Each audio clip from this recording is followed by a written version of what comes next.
So my scepticism when Anastasia Palaszczuk said the situation was heartbreaking was justified.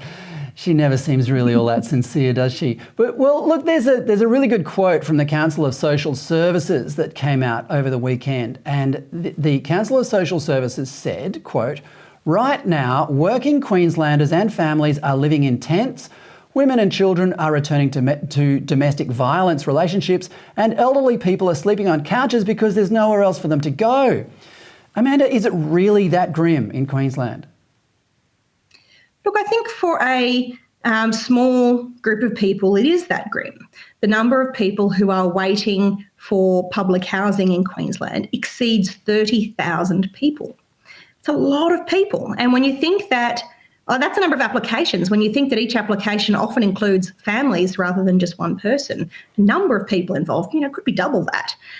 The other thing to take into account, I think, is that there's something really ugly about the way that Labor is framing this.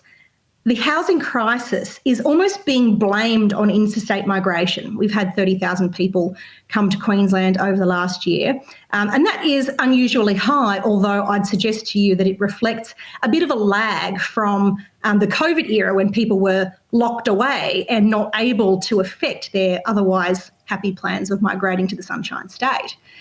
But instead of dealing with the problem and accepting responsibility, Deputy Premier Stephen Miles and the Premier have in essence said it's the fault of Southerners who want to live here that some people are going without housing. And that's just false. It is more of that parochial politics of division that's about blaming those in the other states for the problems that are of Labor's own making. It's almost shades of, Queensland hospitals are for Queenslanders that we heard during the pandemic.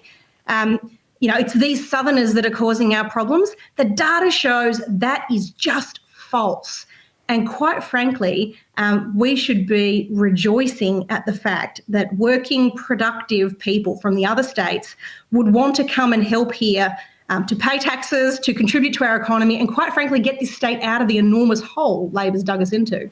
Well, speaking of xenophobia towards Southerners, there's a good story coming out of America at the moment.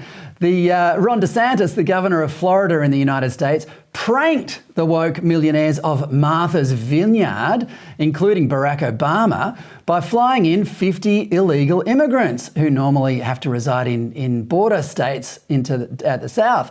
The residents took a break from their usual virtue signalling to organise buses to ship these illegal migrants to poorer neighbourhoods where they belong.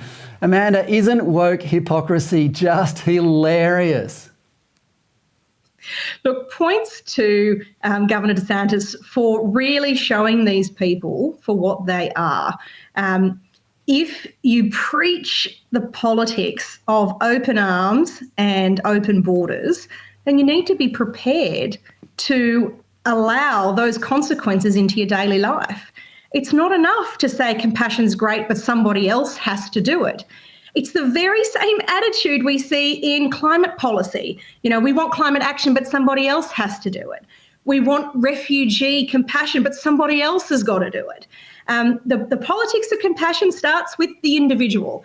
And so I think he's very wisely shown everyone that it's what we choose to do day to day that matters, and not what we are prepared to shout for near the ballot box.